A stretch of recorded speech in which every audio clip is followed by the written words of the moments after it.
Hi, I'm Pat Hamlin with the Glendale Police Department. I'm one of the pilots out here with the Burbank-Glendale Joint Air Support Unit. We're stationed out at Burbank Airport. Our job is to fly air support for both the Glendale and Burbank Police Departments. Typically, you'll see us flying around. We're usually up there 3 times a day at varying times, 7 days a week. You see our blue helicopter, our MD-520 NOTAR. If you've never been in a helicopter before, some of the basic controls, this is called the cyclic. Controls the direction we're going. If I want to go faster, push forward. If I want to slow down, pull back, turn right, turn left. Down here we have a collective, and they're dual controls, so both sides have them. Collectively, it controls the pitch of the blades. If I want more power, lift up on the collective. You can see the pitch in the blades. Or if I want less power, push down on the collective.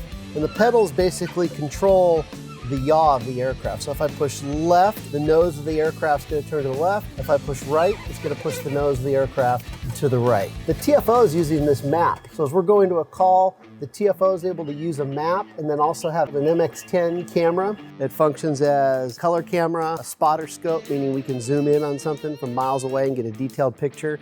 And then it also has an infrared camera. So at night, when the color camera is not going to work because of darkness, it picks up heat sources. So it can see people, cars, and we can determine what we're looking at based off of a heat source. This is the main tool that the TFO is going to use when he's looking at things on the ground to communicate that to our patrol officers.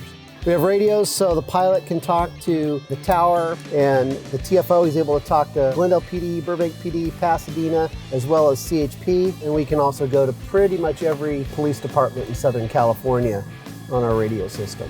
And then on this side is our flashlight. It's called the Night Sun. We'd use it the same way a patrol officer would his flashlight, except it's 50 million candle power. We're going to be doing that from 1,000 feet above. When we might turn this on, we're in a vehicle pursuit, we'll put the light on the vehicle or to either show the officers where someone is. It's just one more tool that we use on the helicopter.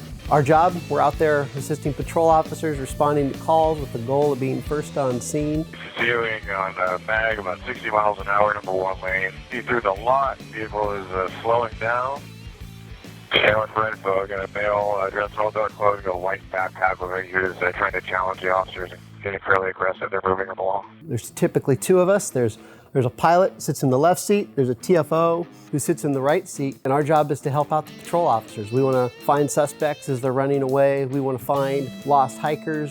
If a child goes missing in a park, we want to help find either a child, lost elderly person, someone who might be critically missing. But our job is to be a support to those guys on the ground. So when you see us flying around, you're wondering, why is that helicopter making all that noise? We're up there, we're flying around the city, just like our patrol officers drive around the city. Each of us got our start as patrol officers. Once we develop that experience as a patrol officer, that's what makes us viable candidates to come out then and be in the air support unit. You start out as a tactical flight officer, which is the TFO, the guy who sits on the right side. Maybe you've heard the term observer. That's the guy who's communicating to the officers on the ground. And then after some time as a TFO, then that person gets to go, once they get through training, they spend about a year, year and a half, then they get to go to flight school, learn how to fly this thing, and get trained up as a pilot. And then after 4 months in training as a pilot, then you get to spend time as both a pilot and a TFO. We do both jobs, we rotate schedules. You'll see us up there, we're primarily patrolling the skies, just like our ground guys are patrolling the streets.